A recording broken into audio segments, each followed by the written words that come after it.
একটু শেষ হোক তারপরে বলি।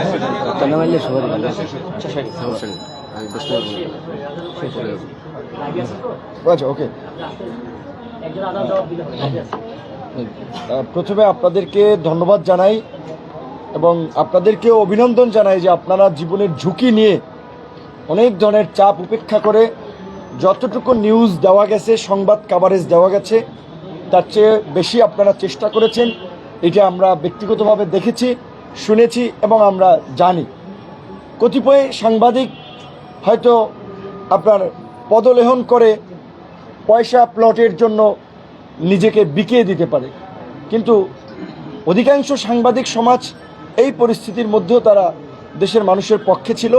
সেই জন্য দেশবাসী, আন্দোলনকারী ছাত্র জনতার পাশাপাশি সাংবাদিক ভাই বোন যারা রাজপথে থেকে জীবনের ঝুঁকি নিয়ে নিউজ কাভারেজ করেছে, তাদেরকে একটা বিশেষ ধন্যবাদ না দিলে আসলে এটা অন্যায় হবে। সেজন্য আপনাদেরকে একটা বিশেষ ধন্যবাদ জানাচ্ছি এবং আল্লাহর কাছে শুকরিয়া জ্ঞাপন করছি যে আপনাদের সামনে এসে কথা বলতে পারার জন্য। আমি আজকের বা রাজনৈতিক বিষয়ের পাশাপাশি আমি আমার সাথে ঘটে যাওয়া দু একটি কথা একটু আপনাদের সাথে শেয়ার করতে চাই, যে এই কারণে যে আয়নাঘরের গল্প আপনারা শুনেছেন, এক একজনের সাথে কিন্তু এক এক রকমের আচরণ করা হয়।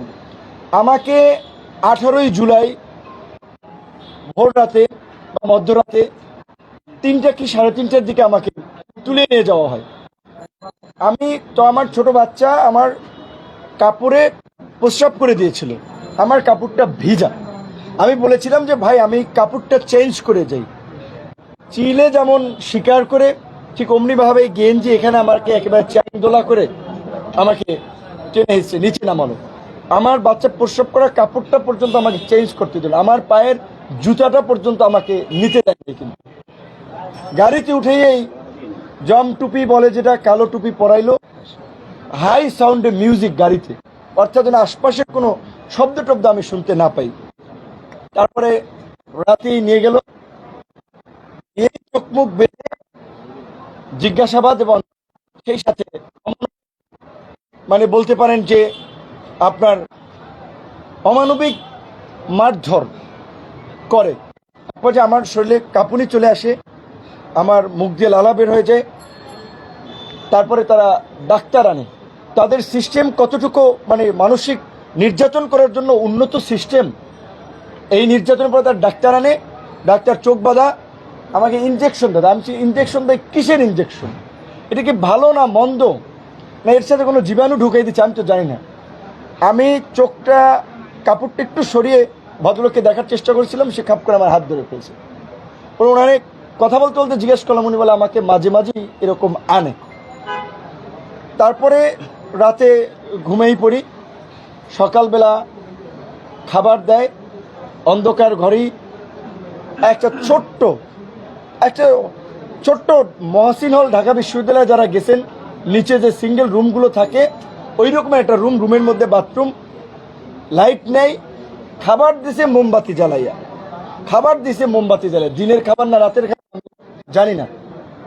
তারপর আবার জিজ্ঞাসাবাদের জন্য সকালবেলা খাওয়ার পরে নিয়ে গেল, সেখানেও মারধর করা হলো। কারণ হচ্ছে আমি নাহিদ এবং সার্জিসের সাথে ফোনে আলোচনার পরে ওদেরকে বলেছিলাম যে এই 8 দফা দেওয়া যায়। তখন বলছিল যে ভাই আপনি একটু লিখে পাঠান। আমি মেসেজ করে পাঠাইছি। এইটা আমার একটা বড় অপরাধ ছিল যে আমি কেন 8 দফার মধ্যে ওবায়দুল কাদেরের পদত্যাগ, স্বরাষ্ট্রমন্ত্রীর পদত্যাগ, প্রধানমন্ত্রীকে ক্ষমা চাইতে হবে সেটা বললাম। এবং নাহিদ সার্জিসদের সাথে আসিফ সহ আসলে ছাত্র নেতৃবৃন্দের সাথে বৃহস্পতিবার দিনই আমাদের ভাই একটু দয়া করে থামেন। এটা কি ঢুকানো জরুরি ভাই? এটা কি ঢুকানো জরুরি? চুপ থাকেন একটু, আমাদের পিছনে ঢুকবেন না, ওইগুলো বাইরে রাখেন। তো আমি ওদের সাথে আলোচনা করে আমরা বলেছিলাম যে বৃহস্পতিবার দিন যেভাবে সারা দেশে নির্বিচারে গুলি করে মানুষ হত্যা করা হচ্ছে, শুক্রবারও করা হচ্ছে, কাজে এখন সরকারের পতন ছাড়া আমাদেরও মুক্তি নেই, জাতিরও মুক্তি নেই। কাজেই নির্বিচারে শান্তিপূর্ণ সমাবেশে নির্বিচারে গুলি চালিয়ে ঘাতক সরকারের পদত্যাগই এখন গণদাবি। এটা তো ওভার ফোনে আলোচনা করতেছিলাম, যেহেতু হোয়াটসঅ্যাপ বন্ধ, এই কনভারসেশনগুলো তাদের ছিল। এই কারণে বিশেষ করে আমাকে বেশি টর্চার করেছিল এবং ওই দিন নাহিদকেও নিয়ে এসেছিল। আমাকে চোখ খুলে দিয়ে নাহিদকে দেখছে, এই কিন্তু নাহিদ দুইটারই ক্রসে দিয়ে দেবো। নাহিদ হয়তো আমাকে দেখাইছে চোখ বেঁধে, ওকে ও বুঝতে পারেনি, আমি বুঝতে পারিনি, কিন্তু আমাদেরকে যে ক্রসে দিয়ে দেবে এরকম ভাবে, যে কত শত শত মানুষ ক্রস মারে দিয়ে দিচ্ছে, তোর মতো দু একটা দিলে কি হবে, তাদের আচরণটা এরকম ছিল। তারপরে আমাকে শুক্রবার দিন নিয়ে সারাদিন, শনিবার দিন পুরো ডে, রবিবার দিন আমাকে 11টার দিকে কিন্তু ডিবি কার্যালয়ে দেওয়া হয়। তখন আমি কুড়িয়ে পুলিশের পায়ে ভর দিয়ে ডিবি কার্যালয়ে আসি। ডিবি কার্যালয়ে ওখানে এডিসি অ্যাডমিন ছিল শাহিন শাহ। কতটা পাষণ্ড! মুক্তিযুদ্ধের সময় আমরা শুনেছিলাম ধর্ষণ করছে, মায়েরা নাকি মেয়েদের বলছে বাবা তোমরা একটু একজন একজন করে আসো, ছোট্ট মেয়ে আমাকে একবার দুপুরে ঝুলাইয়া শরীরে পায়ে মারলো।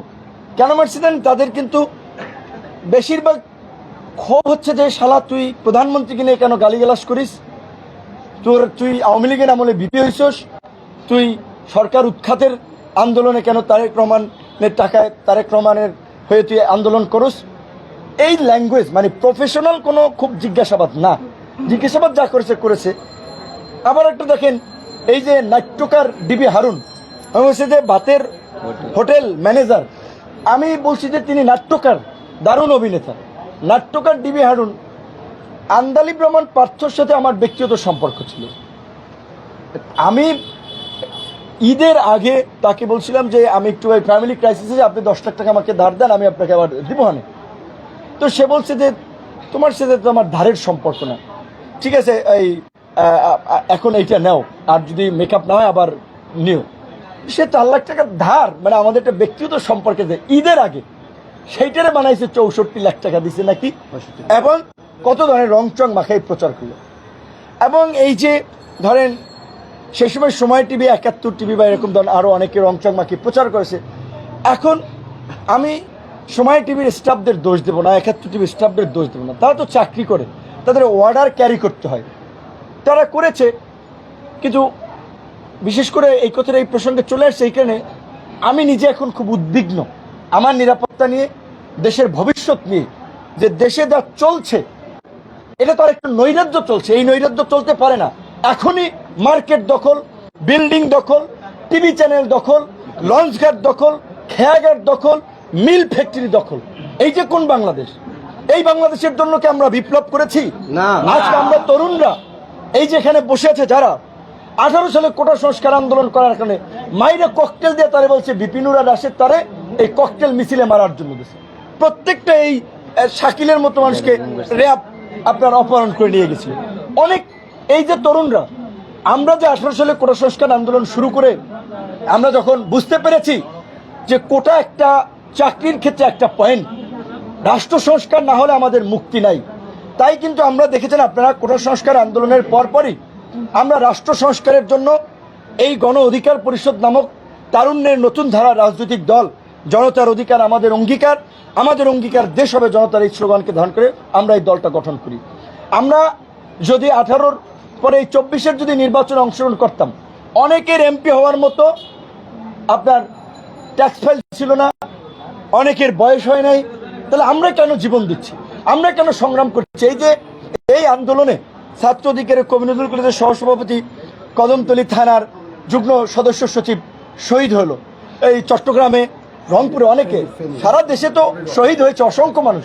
কিন্তু আমি বলছি আমরা কেন লড়াইটা করছি? ছাত্র জনতা, রাজনৈতিক দল তো 17 বছরে এই ফাঁসিবাদের পতন ঘটাতে পারে নাই, ছাত্র জনতা, আম জনতা পতন ঘটিয়েছে। আর এখন আরেক দল লোক লুটপাট শুরু করে দিয়েছে। আমরা হুঁশিয়ারি দিয়ে উচ্চারণ করতে চাই, এই আওয়ামী ফ্যাসিবাদকে, এই 17 বছরের ফ্যাসিবাদকে আমরা উৎখাত করেছি। আজকের এই নব্য লুটপাটকারীদেরকেও আমরা কিন্তু বাংলার মাটিতে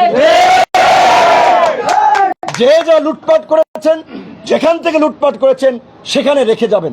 এবং বিশেষ করে আমি অনতিবিলম্বে মহামান্য রাষ্ট্রপতিকে বলবো, আজকের মধ্যে অন্তর্বর্তীকালীন সরকারে কারা কারা থাকবে সেই বিষয়ে লিখিত সিদ্ধান্ত জানিয়ে দিন। অন্তর্বর্তীকালীন সরকার গঠন না হওয়াই কিন্তু আইন শৃঙ্খলা পরিস্থিতি এখন নিয়ন্ত্রণে নেই, একটা নৈরাজ্য চলছে। গার্মেন্টস জ্বালিয়ে দিচ্ছে, সোয়েটার ফ্যাক্টরি জ্বালিয়ে দিচ্ছে, ওষুধ কোম্পানি জ্বালিয়ে দিচ্ছে। এই ঔষধ কোম্পানিতে তো হাজার হাজার মানুষ কাজ করে, এই গার্মেন্টস ফ্যাক্টরিতে তো হাজার হাজার মানুষ কাজ করে। ওই ফ্যাক্টরি ধ্বংস হলে, পুড়ে গেলে ওই যারা কাজ করে শ্রমিকদের কি হবে? এই মানুষের রুটি রুজির কি হবে? তো কাজেই আমি বিশেষ করে আইন শৃঙ্খলা বাহিনীর যারা মাঠে আছেন, সেনাবাহিনী সহ তাদেরকে বলবো, আম জনতার সাথে সমন্বয় করে, আম জনতার প্রতিনিধি নিয়ে এই সমস্ত অগ্নিসংযোগ, নাশকতা, লুটপাট যারা করছে তাদেরকে আপনারা রুখে দেন। আমরা সব ধরনের সহযোগিতা করব। আমরা একটা দৈত্য দানব হটাইয়া আর একটা দৈত্য দানবকে ক্ষমতায় আনার জন্য, সরকারে বসানোর জন্য জীবন দেই নেই।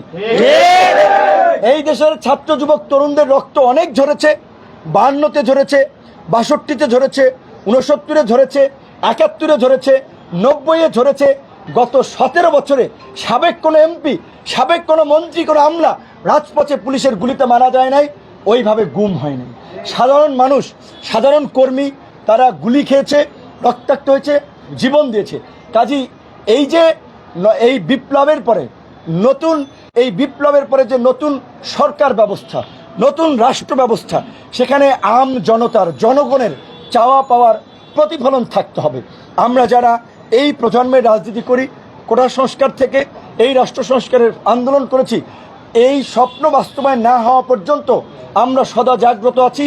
এবং আমাদের অনুসারীদেরকে আমরা পরিষ্কারভাবে বলতে চাই, যার বিরুদ্ধে একটা ব্লেড কিংবা 2 টাকার সুতেও যদি লুটপাটের অভিযোগ পাওয়া যায়, তাকে আমরা নিজের আইন শৃঙ্খলা বাহিনীর হাতে তুলে দেব। এইভাবে সারা দেশে গণ অধিকার পরিষদ, অন্যান্য রাজনৈতিক দল, যারা বিরোধী রাজনৈতিক দল, তাদেরকে অনুরোধ করব, আপনারা নেতা কর্মীদেরকে শান্ত করুন। কারা কি করছে ইতিমধ্যেই কিন্তু সমস্ত ডেটা আমাদের কাছে চলে আসছে। সাংবাদিকরা জানে এই লুটপাট নৈরাজ্য চলতে দেব না, আমরা দেব না, আমরা পরিষ্কারভাবে বলছি। কাজে এত পুলকিত হওয়ার কিছু নাই। কিন্তু মহামান্য রাষ্ট্রপতি মহোদয়কে বলবো, এই যতক্ষণ পর্যন্ত না সরকার গঠন না হয়, উপদেষ্টারা নির্দিষ্ট দায়িত্ব বন্টন না হয়, ততক্ষণ পর্যন্ত আইন শৃঙ্খলা পরিস্থিতি নিয়ন্ত্রণে আসবে না। এই উপদেষ্টা পরিষদ গঠন করেই বিভিন্ন জায়গায় রাজনৈতিক দল, নাগরিক সমাজ, গণমাধ্যম কর্মী সকলের সমন্বয়ে জেলায় জেলায়, উপজেলায় উপজেলায় কমিটি করে এলাকার পরিবেশ রক্ষা করতে হবে। এই যে আন্দোলন করেছে আমাদের ছাত্র তরুণ, স্কুল পড়ুয়া শিক্ষার্থীরা, কলেজ পড়ুয়া শিক্ষার্থীরা, বিশ্ববিদ্যালয় পড়ুয়া শিক্ষার্থীরা, কয়েকদিন পরে শিক্ষা প্রতিষ্ঠান খুলে দিলে তারা অনেকে ক্লাসে ফিরে যাবে। তাদের তো বছর বছর একেবারে আন্দোলন করা, রাজপথে থাকা সম্ভব নয়। কাজে এইখানে গণমাধ্যমের একটা কিন্তু গুরুত্বপূর্ণ ভূমিকা রাখার সুযোগ তৈরি হয়েছে। আপনাদেরকে এইবার আপনাদের পেশাদারিত্ব দেখাতে হবে, আপনাদের প্রফেশনালিজম দেখাতে হবে, আপনাদের সেই ফ্রিডম, অবাধ স্বাধীনতা আল্লাহর রহমতে এখন আপনাদের আছে। কারণ আপনারা এইগুলো তুলে ধরবেন। আজকে ছাত্র, শিক্ষক, অভিভাবক, এই যে যারা পানি এগিয়ে দিয়েছিল, মায়েরা তার সন্তান নিয়ে রাজপথে এসেছিল, একইভাবে এই নৈরাজ্য, লুটপাট এবং আগামীতে যেন আমরা একটা সুন্দর বাংলাদেশ বিনির্মাণ করতে পারি, সেই ধরনের একটা জন আকাঙ্ক্ষার রাজনৈতিক দলকে, রাজনৈতিক নেতৃবৃন্দকে সরকারে বসানো, রাষ্ট্র ক্ষমতায় নিয়ে আসা, সেজন্য আমাদেরকে সাপোর্ট করতে হবে। অন্তর্বর্তীকালীন সরকার 3 মাসের হবে না 6 মাসের হবে না 3 থেকে 6 বছর হবে, সেটা রাজনৈতিক দলের সাথে আলোচনা সাপেক্ষে, ছাত্র তরুণদের প্রতিনিধির সাথে আলোচনা সাপেক্ষে একটা সিদ্ধান্ত নিতে হবে। কিন্তু একই সাথে আমাদের খেয়াল রাখতে হবে, একটা অনির্বাচিত সরকার যদি দীর্ঘদিন ক্ষমতায় থাকে, তাদের তো ওইভাবে অনেকের রাষ্ট্র পরিচালনার অভিজ্ঞতা নাই। ডক্টর মোহাম্মদ ইউনূস স্যারকে প্রদান করা হয়েছে, এটা তো আমরা অনেক আগে থেকেই বলেছি যে বাংলাদেশে ডক্টর মোহাম্মদ ইউনূস স্যারের লেভেলের লোক এই মুহূর্তে নাই। সো তার প্রশ্নে আমাদের অগাধ শ্রদ্ধা, ভালোবাসা, সমর্থন আছে। কিন্তু একটা গণতান্ত্রিক রাষ্ট্র তো নির্বাচিত জনপ্রতিনিধিদেরকে যত দ্রুত সম্ভব রাষ্ট্র পরিচালনায় নিয়ে আসতে হবে জনগণের ম্যান্ডেট নিয়ে। এখন আমরা মনে করি যে 3 থেকে 6 মাসের মধ্যে, 3 থেকে 6 মাস মেয়াদে একটা অন্তর্বর্তীকালীন সরকার হতে পারে। সেটা যদি রাজনৈতিক সকল দল, ছাত্র জনতা আরো কম বেশি সমর্থন করে, সেখানে আমাদের মতামত থাকবে। কিন্তু 3 থেকে 6 বছর যদি একটা অনির্বাচিত সরকার থাকে, তাহলে সে দেশে গণতন্ত্র থাকবে না, ওটা আরেকটা অন্যরকম পরিস্থিতি কিন্তু তৈরি হবে। কাজে এখানে আমাদের কিন্তু সতর্ক থাকতে হবে। এবং এই আন্দোলনের বিশেষ করে আমাদের লিখিত বেশ কিছু দাবি দেওয়া আমাদের সাধারণ সম্পাদক জানিয়েছে যে আমরা বর্তমানে আমরা সব রাজনৈতিক দলকে এলাকায় এলাকায় শান্তি সম্প্রীতির জন্য জনসাধারণ, নাগরিক সমাজ, সংবাদকর্মী, স্থানীয় প্রশাসন যারা আছে তাদের সাথে মতবিনিময় করার জন্য, মতবিনিময় সভা করা, সম্প্রীতি র্যালি করা, এগুলোর আমরা আহ্বান জানাই।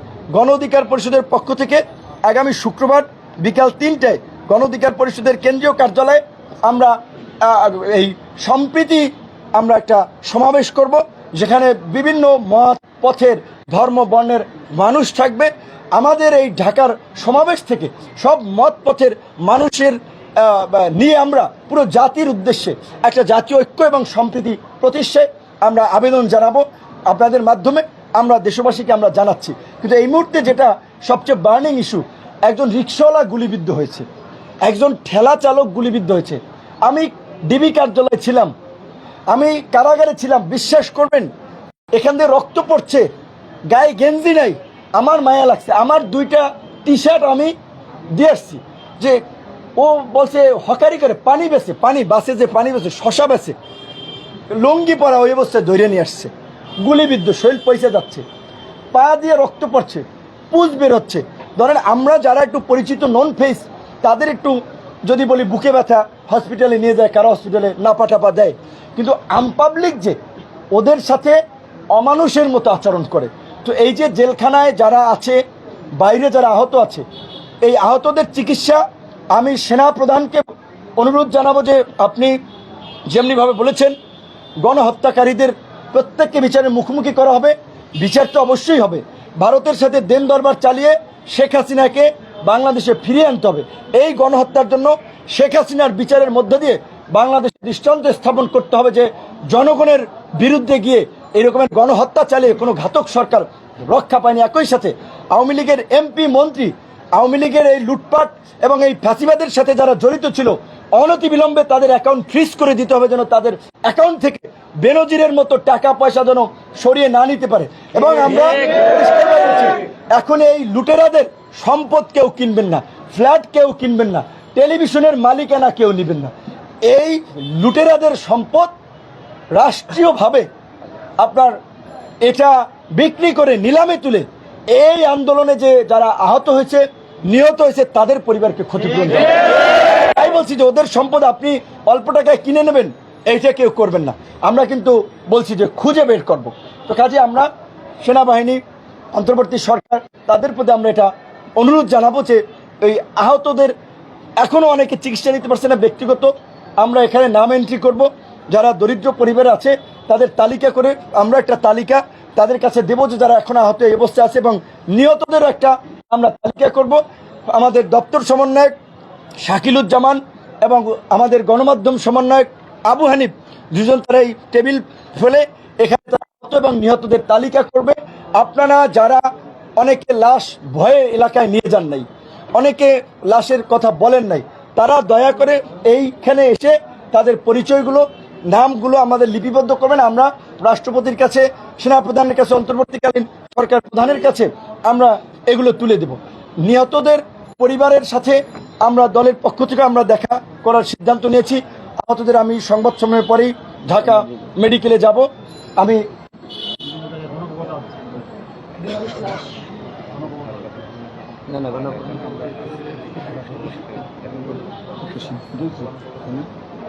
আচ্ছা, আমরা যেটা বিশেষ করে এই মুহূর্তে গুরুত্বপূর্ণ যে বিষয়টা বলে, আমাদের সভাপতি নুরুল হক নূর তিনি কারাবন্দী ছিলেন, যে কারণে আসলে রাষ্ট্রপতির সাথে সংলাপে আমি উপস্থিত হয়েছিলাম। তো আমরা দলগতভাবে আমরা একটি প্রস্তাবনা, এই যে অন্তর্বর্তীকালীন সরকার গঠিত হবে, সেজন্য আমরা দলগতভাবে আমাদের সভাপতি সহ আমরা একটি প্রস্তাবনা দেওয়ার জন্য আমরা রাষ্ট্রপতির সাথে আমরা বৈঠকে বসবো। এটা রাষ্ট্রপতি বলেছিলেন রাজনৈতিক দলগুলোর মতামত নেবে ছাত্রদের পাশাপাশি, সেটা তো হবে। তো এই মুহূর্তে যেটা আর একটা কথা যেটা আমি বলতে চাচ্ছিলাম, এখন আমাদের আরো একটা যেটা বলছে, আহত নিহতদের ক্ষতিপূরণ চিকিৎসার পাশাপাশি একটা বার্নিং ইস্যু হচ্ছে প্রশাসনের মধ্যে যে একটা দুর্বৃত্তের সিন্ডিকেট যারা গড়ে উঠেছিল, তাদেরকে কিন্তু অনতিবিলম্বে গ্রেপ্তারের ব্যবস্থা করা, তাদেরকে বিচারের মুখোমুখি করতে হবে, নাহলে তারা দেশ থেকে পালিয়ে যাবে।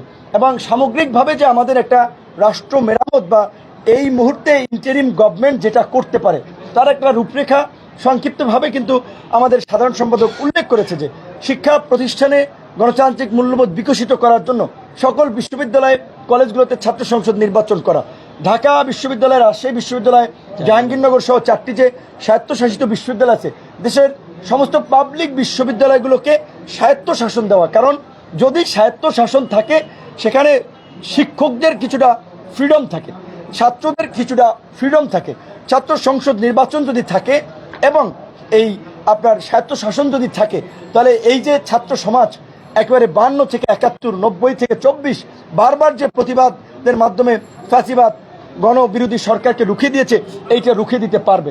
এবং এখন এই নির্বাচন কমিশন, বিচার বিভাগ, দুর্নীতি দমন কমিশন, এটাকে তো সংস্কার করতে হবে। এই যে 16 লক্ষ কোটি টাকা দেশের গত 15 বছরে পাচার হয়ে গেছে, এই পাচারকৃত অর্থ ফিরিয়ে আনতে হবে, দেশের উন্নয়নের কাজে লাগাতে হবে। দেশের মেধাবী সন্তানরা যারা এই দেশে মূল্যায়ন না পেয়ে দেশত্যাগ করে চলে গিয়েছেন, তাদের সাথে যোগাযোগ করে আমরা এই রাষ্ট্র পুনর্গঠনে তাদেরকে দেশে এসে এখন দায়িত্ব নেওয়ার আমরা আহ্বান জানাবো। ডক্টর মোহাম্মদ ইউনূসের মতো একজন প্রোগ্রেসিভ, লিবারেল, এতটা broad minded, internationally well known, well connected এইরকম একজন ব্যক্তি আমরা পেয়েছি। এটা আমাদের দেশের জন্য যে কত বড় সম্পদ। তো কাজী তার হ্যান্ডস লাগবে, তার হেল্পিং হ্যান্ডস লাগবে এই রাষ্ট্রকে মেরামত করার জন্য। সুতরাং আমি আমাদের দেশের যারা বংশোদ্ভূত সন্তানেরা বাইরে আছেন, ইঞ্জিনিয়ার, ডাক্তার, প্রকৌশলী, যারা বিভিন্ন সেক্টরে গুরুত্বপূর্ণ দায়িত্ব পালন করছেন, তাদেরকে বলবো বাংলাদেশ আপনার মা মাটি আপনাকে ডাকছে। এই বাংলাদেশকে নতুন করে বিনির্মাণ করতে হবে। নয়া রাষ্ট্র ব্যবস্থার জন্য রাজনৈতিক সমঝোতার প্রয়োজন হবে। অবশ্যই রাজনৈতিক দলগুলো সেই সমঝোতার আলোকে, আপনারা জানেন যে এই গত নির্বাচনের আগে আপনারা একটা 31 দফা রূপরেখা দিয়েছে। এবং আমাদের প্রবাসী ভাই বোনদের প্রতি আমি একটা জিনিস আহ্বান জানাবো, এখন এটা জনগণের সরকার হবে, ইন্টারিম গভর্নমেন্ট হইলেও আমাদের সমস্ত রাজনৈতিক দলের সমর্থন আছে। কাজে এই যে দেশের যে ইকোনমির যে আপনার বেহাল দশা, এখন থেকে আপনারা প্রত্যেকটা পয়সা পাঠাবেন ব্যাংকিং চ্যানেলে, রেমিটেন্সের মাধ্যমে। এখন আমাদের অর্থনীতি সচল করতে হবে। একই সাথে আমি এই কারাগারে রিমান্ডে যাওয়ার আগে একটা দুঃখজনক ঘটনা আমরা শুনেছিলাম। আপনারা জানেন দুবাইয়ে আমাদের প্রবাসী বাংলাদেশিরা, এই যে বাংলাদেশে আমাদের ছাত্র ভাইদেরকে যে হত্যা করা হচ্ছিল, এর প্রতিবাদ করে ঘরোয়াভাবে একটা প্রোগ্রাম করে সম্ভবত 57 বাংলাদেশি সহ বেশ কয়েকজনকে আপনার কারাদণ্ড দিয়েছে বিভিন্ন মেয়াদে। তো আমরা সেখানে দুবাইয়ের যারা দূতাবাসে আছেন, বাংলাদেশের অন্তর্বর্তীকালীন সরকার অবশ্যই সেই আমাদের প্রবাসী বীর মুক্তিযোদ্ধা যারা এই দ্বিতীয় মুক্তিযুদ্ধের জন্য ত্যাগ স্বীকার করতে গিয়ে সেই কারাগারে আপনার বিদেশের কারাগারে বন্দী হয়েছেন, তাদের মুক্তির জন্য ব্যবস্থা করতে হবে। প্রবাস থেকে যারা আমাদের এই আন্দোলন সংগ্রামে উৎসাহ জুগিয়েছেন, সহযোগিতা করেছেন, গণতন্ত্রের পক্ষে, মানবাধিকারের পক্ষে জোরালো ভূমিকা রেখেছেন, বিশেষ করে বেশ কয়েকজন সাংবাদিকের নাম না বললেই নয়, জুলকার নাইম, সায়ের, নাগরিক টিভির চিটু, কনক সরোয়ার, শাহেদ আলম, এরকম আরও অনেকে, মাফ করবেন যে সবার নাম না বলতে পারে কারণ এই মুহূর্তে মনে আসছে না। তো এই সমস্ত হিরোদেরকে, তারা দেশের বাইরে থেকেও যে বাংলাদেশের জনগণের পক্ষে যে অবস্থান নিয়েছে, তাদেরকে আমরা পুরস্কৃত করব। তাসলিম খলিল নেত্র নিউজের সবচেয়ে বড় কাজ করেছে, মনির হায়দাররা আপনারা জানেন। এবং একই সাথে এই দেশে সাগর রুনি সহ যেই সাংবাদিকদের হত্যাকাণ্ডের শিকার হয়েছে, তাদের বিচারও আমরা দাবি জানাই এবং আমরা তার জন্য সোচ্চার থাকব। যেসব সাংবাদিকরা এই সরকারের গত 17 বছরে ক্ষতিগ্রস্ত হয়েছেন, অনেকের আমরা জানি দেশে থাকতে পারে, সম্পদ কেড়ে নিয়েছে, তাদেরও আমরা পাশে থাকব। এবং আপনাদের প্রতি একটা অনুরোধ থাকবে, এই ফ্রিডমের জন্য, আপনাদের পেশার জন্য আপনাদেরকে লড়াই করতে হবে, আমরা পাশে থাকব। এবং আমরা যে গণতন্ত্রের জন্য লড়াই করছি, সেই লড়াইয়ে নাগরিক হিসেবে আপনারা পাশে থাকবেন। আপনাদের মাধ্যমে পুরো দেশবাসীকে ধন্যবাদ এবং কৃতজ্ঞতা জানাই, যারা আমার মুক্তির জন্য কথা বলেছেন, আমার জন্য প্রতিবাদ করেছেন, দোয়া করেছেন। এই যে ভালোবাসা, এইটার জন্যই আসলে আমাদের রাজনীতিটা করা। সো এই ভালোবাসাই আমরা মানুষের কাছে চাই। এবং আমরা এই সম্প্রীতি, আগামী শুক্রবার এই সম্প্রীতি সমাবেশ করার মধ্যে দিয়ে আমরা জেলায় জেলায়ও জাতীয় ঐক্য এবং সম্প্রীতি প্রতিষ্ঠার জন্য জেলায় জেলায় আমরা সফর করব।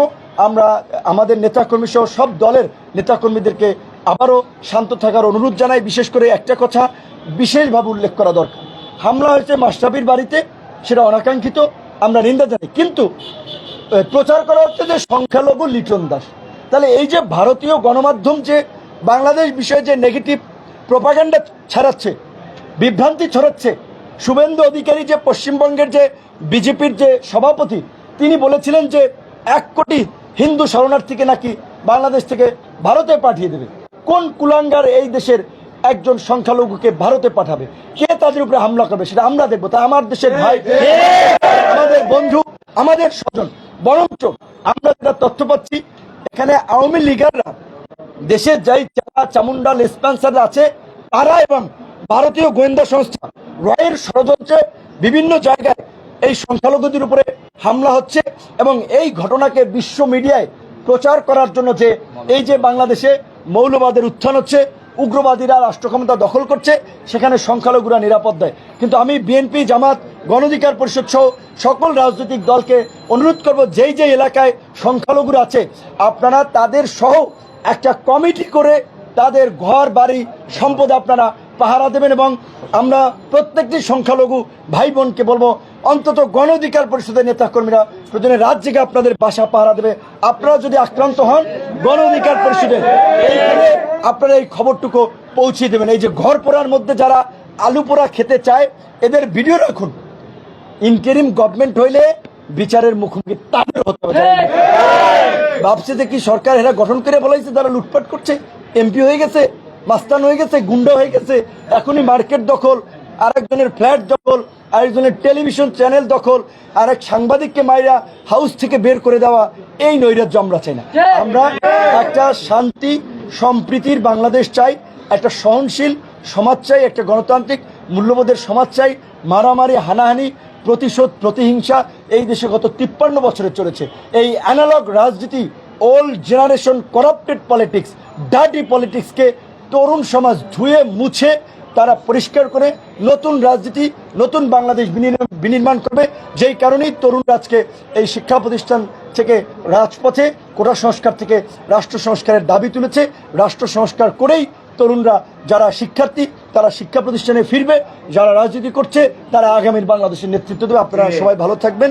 যদি বিশেষ কোনো প্রশ্ন না থাকে আমরা এখন ঢাকা মেডিকেলে যারা যারা আহত হয়েছে ওনাদের দেখার জন্য ঢাকা মেডিকেলে আপনাকে যখন নিয়ে যাওয়া হয় তখন বললেন চোখ বেঁধে নিয়ে গেছে, কিন্তু আপনার বাড়ি থেকে যখন নিয়ে যাওয়া হয় তাদের কাউকে আপনি দেখতে পেরেছেন কিনা বা কণ্ঠস্বর চিনতে পেরেছেন কিনা, তারা কারা? না, আসলে আমি একটা, হ্যাঁ, আমার সামনে যদি উপস্থাপন করা হয়, রাইট, আমি ওই আলোচনা থেকে রাজনৈতিক আলোচনায় চলে গিয়েছিলাম।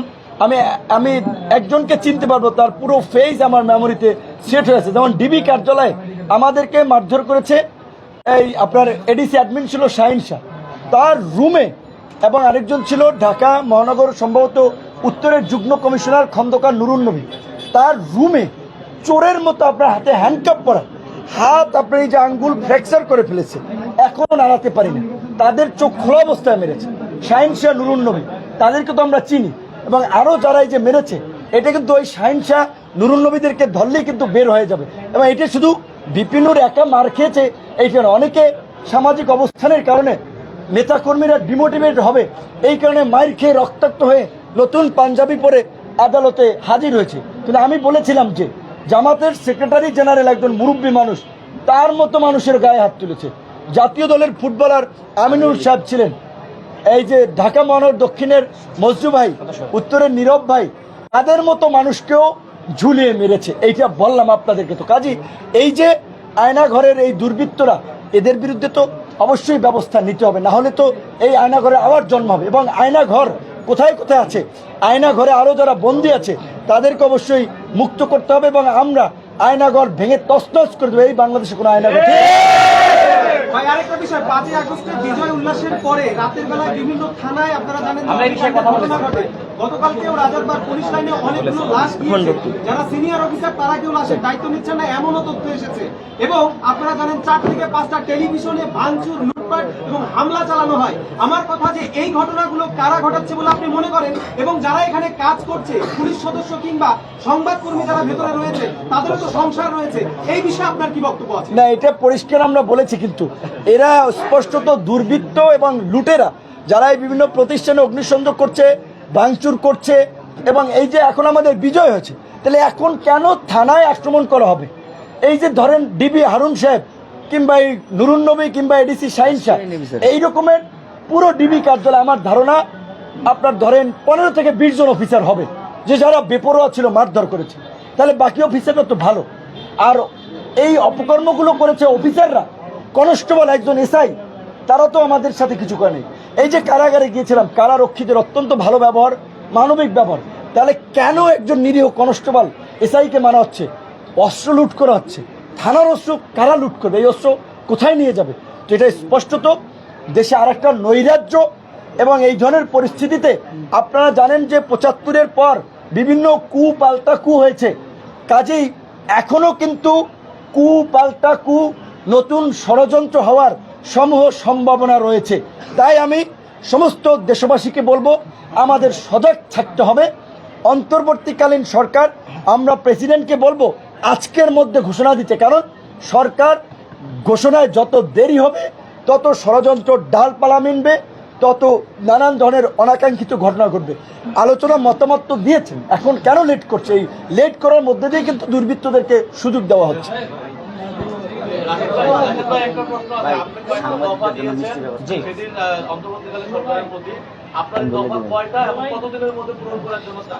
আমরা এখন তো 15টি দফা দিয়েছি এবং এটি সংযোজন বিয়োজন করে আমরা যদি বলেছি যে আমরা রাষ্ট্রপতি যেহেতু বিভিন্ন রাজনৈতিক দলের সাথে বসবে, আমাদের সাথে প্রথম দফা বসা হয়েছে, আরও তিনি বসতে চেয়েছেন, তো আমরা সেখানে আমাদের প্রস্তাবিত দফাগুলো আমরা সেখানে দিব। ইতিমধ্যে আমরা আজকে 15 দফা আমরা তুলে ধরেছি। প্রিয় সাংবাদিক ভাইরা, আপনাদের এইটা তো আপনাকে এখনই পূরণ করতে হবে, অন্যথায় এই নৈরাজ্য তো বন্ধ হবে না। এটা তো এখনই সম্ভব।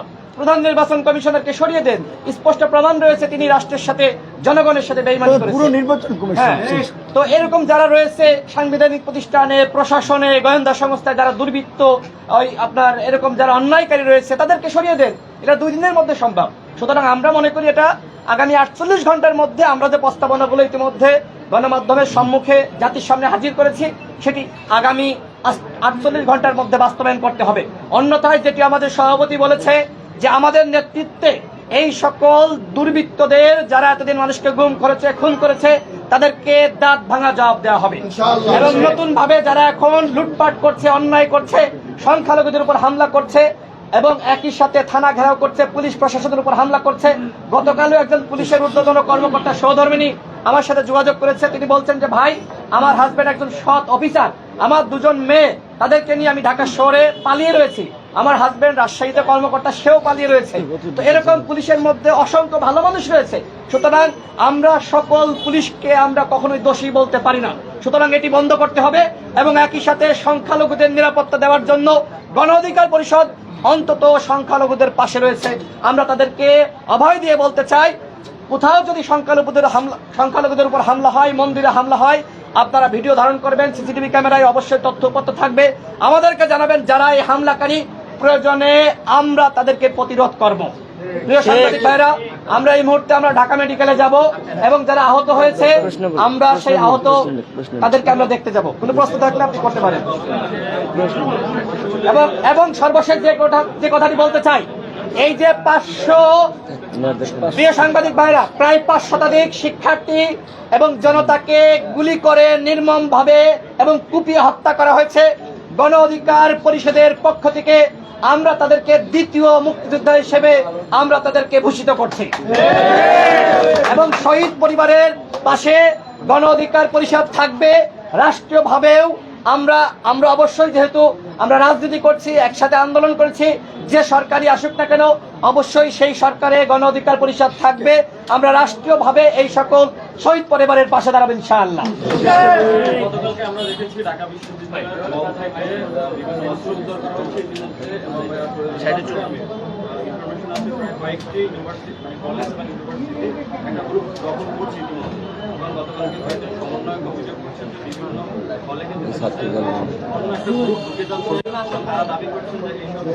আমরা বলছি যে